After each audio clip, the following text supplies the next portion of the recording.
Welcome to the Pushpa 2 review. ఓ పాత్ర బ్రాండ్లా మారిపోయిందన్న.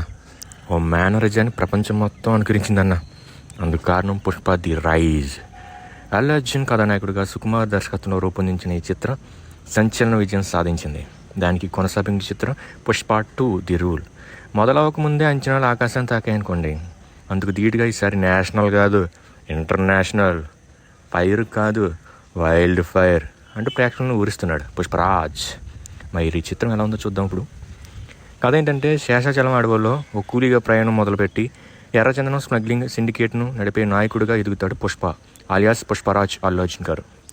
తన దారికి ఎవరు ఎదురొచ్చినా సరే తగ్గేదేలా అంటాడు. టీ కొట్టడమే అతనికి తెలుసు. డబ్బు అంటే లెక్కే లేదు, పవర్ అంటే భయం లేదు. తన పేరుని ఓ బ్రాండ్గా మార్చేస్తాడు. ఎస్పీ బన్వర్ సింగ్ షెకావత్ ఫహద్ గారు ఈ యాక్టర్లో వైరం పెరిగి పెద్దదవుతుంది. మరోవైపు తన వ్యాపార సామ్రాజ్యాన్ని విదేశాలకు విస్తరించడంపై దృష్టి పెడతాడు. పుష్ప బయట ఫైర్, కానీ ఇంట్లో మాత్రం పెళ్ళాం శ్రీవల్లి రష్మ ముందు మాట జవదాటడు. తన భర్త సీఎంతో కలిసి ఫోటో తీసుకుంటే చూసుకోవాలనేది ఆమె ఆశ. కోట్లకు పడగలెత్తిన పుష్ప పెళ్ళం చెప్పింది కాదని ఎమ్మెల్యే సిద్దిప్ప నాయుడు కలిసి సీఎం దగ్గరికి వెళ్తాడు. అక్కడికి వెళ్ళాక ఏం జరిగింది, షెకావత్ని ఢీకొంటూ తన వ్యాపార సామ్రాజ్యాన్ని ఎలా విస్తరించాడు, ఆ వ్యాపారం రాజకీయాన్ని ఎలా శాసించింది, కేంద్ర మంత్రి వీర ప్రతాప్ రెడ్డి జగపతి బాబు గారు పుష్పకి సంబంధం ఏంటి, అది వైరంగా ఎలా మారింది అన్నది తెలియాలంటే సినిమా చూడాల్సిందే. సినిమా ఎలా ఉందంటే, ఫస్ట్ హాఫ్తో పోలిస్తే దర్శకుడు సుకుమార్, పుష్ప 2 డైరెక్టర్ పుష్ప ప్రపంచాన్ని, కథ మేకింగ్ పరిధిని పెంచాడు. నేషనల్ కాదు, ఇంటర్నేషనల్, ఫైర్ కాదు, వైల్డ్ ఫైర్ అన్నట్టుగానే అన్ని విషయాల్లోనూ పెరిగిన మోతాదు కనిపిస్తుంది. తొలి సినిమాలో అల్లు అర్జున్కు ఉన్న మాస్ ఇమేజ్ని నమ్ముకుని ఆయన పాత్ర హీరోయిజంపై దృష్టి పెట్టాడు సుకుమార్. ఈసారి తాను ఛార్జ్ తీసుకున్నాడు. కథలో తన మార్క్, సైకాలజికల్ గేమ్ని మేళవించే ప్రయత్నం చేశాడు. దాంతో ఈసారి మరింత డ్రామా పండింది. దాంతోపాటు వైల్డ్ ఫైర్ లాంటి పుష్పరాజ్ ఉందనే ఉన్నాడు. మరింత బలంగా తీర్చిదిద్దిన ఆ పాత్రపై అల్లు అర్జున్ పూర్తి స్థాయిలో ప్రభావం చూపించాడు. దాంతో ఈ సినిమా అభిమానులకు అసలు సిసలు సంబరం అయితే, సాధారణ ప్రేక్షకులకు ఓ మంచి మాస్ సినిమా చూసిన అనుభూతి కలుగుతుంది. ఇంటర్నేషనల్ టచ్ చేస్తూ సినిమాని ఆరంభించిన దర్శకుడు అడుగడుగునా ఎలివేషన్స్తో కట్టిపడేసే ప్రయత్నం చేశాడు.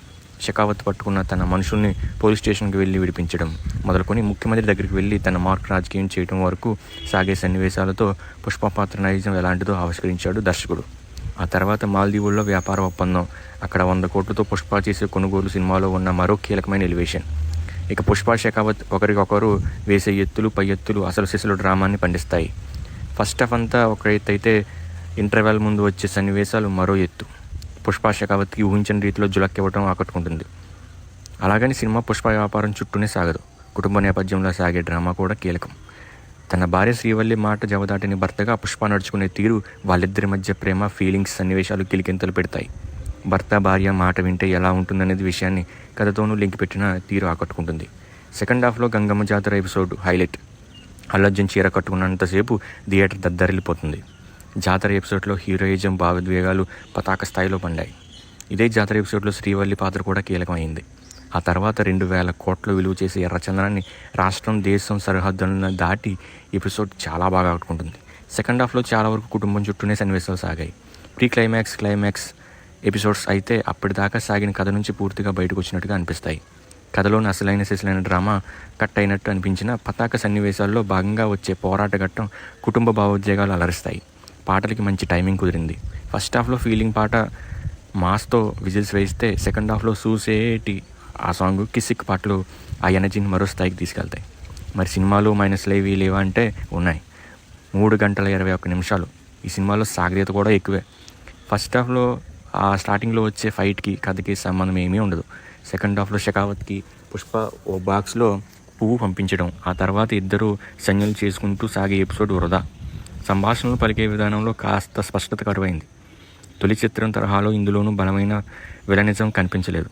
షెకావత్ పాత్రని పరిచయం చేయడంలో ఉన్నంత బిల్డప్ దాన్ని ఎగ్జిక్యూట్ చేయడంలో లేదు. విలన్ పాత్ర కాస్త బలంగా ఉన్నప్పుడే హీరో పాత్ర ఎలివేట్ అవుతుంది. పుష్ప పాత్ర బలం ముందు షెకావత్ తేలిపోయాడు. మంగళం శ్రీను, ద్రాక్షాయిని పాత్రలు ఇందులో ఇంకా సాగదీతగా సాగుతాయి. ఓ ఆసక్తికర మలుపుతో పుష్ప 3 బాటలు వేశారు. ఇంకా ఎవరు ఎలా చేశారంటే, అల్లు అర్జున్ గారు మరోసారి పుష్ప పాత్రలో ఒదిగిపోయాడు.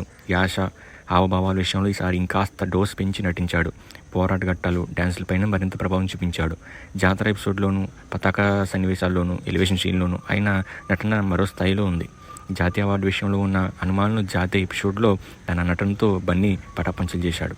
రష్మిక విషయానికి వస్తే కెమిస్ట్రీ బాగా కుదిరింది. ఫీలింగ్స్, సుశ్రీటి పాటలో ఇద్దరి జోడి వాళ్ళు కలిసి చేసిన డ్యాన్సులు చాలా బాగున్నాయి. రష్మిక ఈ సినిమాలో గ్లామర్ డోస్ కూడా పెంచింది. జాతర ఎపిసోడ్లో ఆమె నటన బాగుంది.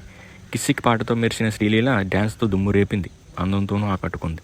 షకావత్ పాత్రలో ఫహద్ ఫాజిల్ ఒదిగిపోయాడు, కానీ ఆ పాత్ర చాలా చోట్ల తేలిపోయింది. ఓ స్థాయిలో పరిచయమైన ఆ పాత్రలో సినిమా సాగుతున్న కొద్దీ సీరియస్నెస్ తగ్గిపోతూ వచ్చింది. ఆ పాత్ర ముగింపు కూడా లాజికల్గా అనిపించదు. రావు రమేష్ తప్ప సుశీల్, అనసూయ తదితరులు పాత్రలకి పెద్దగా ప్రాధాన్యం లేదు. పతాక సన్నివేశాల్లో జగపతి బాబు, కన్నడ నటుడు తారక పొన్నప్ప భయపెడతారు. అల్లు అర్జున్కి స్నేహితుడిగా జగదీష్ కీలక పాత్రలో కనిపిస్తాడు. పుష్పవన్ కథను కేశవ పాత్రలో చెప్పించారు. దానివల్ల కథలో మ్యాజిక్ ఉంది, ఇందులో అది మిస్ అయింది. ఇంకా విజువల్ పరంగా అయితే సినిమా ఉన్నతంగా ఉంది. ప్రతి విభాగం మంచి పనితీరును ప్రదర్శించింది. దేవిశ్రీ ప్రసాద్ పాటలు, సంగీతంతో కట్టిపడేశారు. మరో సంగీత దర్శకుడు సాస్ సీసస్ కూడా బ్యాక్గ్రౌండ్ స్కోరు కీలక పాత్ర పోషించాడు. కోబా కెమెరా పనితనం సినిమాకి చాలా బాగుంది. కెమెరాతో పాటు విజువల్ ఎఫెక్ట్స్ కానీ, కళాకారులు విభాగం కానీ ప్రతి ఎపిసోడ్ను గ్రాండర్గా కనిపించింది. శ్రీకాంత్ విషా మాటలు ఆకట్టుకుంటాయి. ఎడిటింగ్లోనూ కూడా పదును లేదు. సినిమా స్థాయి అంచనాల మేరకు రాజీ పడకుండా సాగిన సుకుమార్ మేకింగ్, హీరోయిజం, భావోద్వేగాల పరంగా ఆయన తీసుకున్న జాగ్రత్తలు సినిమాకి ప్రధాన బలం. ప్రతి నాయక పాత్రని డిజైన్ చేసిన విధానంలో లోపాలు కనిపిస్తాయి. మైత్రి మూవీ మేకర్ సినిమా ఉన్నతంగా ఉంది. ప్రతి సన్నివేశంలోనూ రిచ్నెస్ కనిపిస్తుంది. ఇక ప్లస్ పాయింట్స్ వచ్చేసరికి మూవీకి ఆలోచనగా నటన, మాస్ ఎలివేషన్స్, జాతర ఎపిసోడ్లో భావోద్వేగాలు, సాంగ్స్, డ్యాన్స్. మైనస్ పాయింట్స్ వచ్చేసరికి బలం లేని విలనిజం, సెకండ్ హాఫ్లో స్టోరీ. చివరిగా పుష్ప 2 థియేటర్లో అల్లు అర్జున్ రప్ప. This the guy update of Pushpa 2. ఇలాంటి మోర్ వీడియోస్ కోసం వెంటనే ఛానల్ సబ్స్క్రైబ్ చేసుకోండి. Thank you for watching. Thank you so much.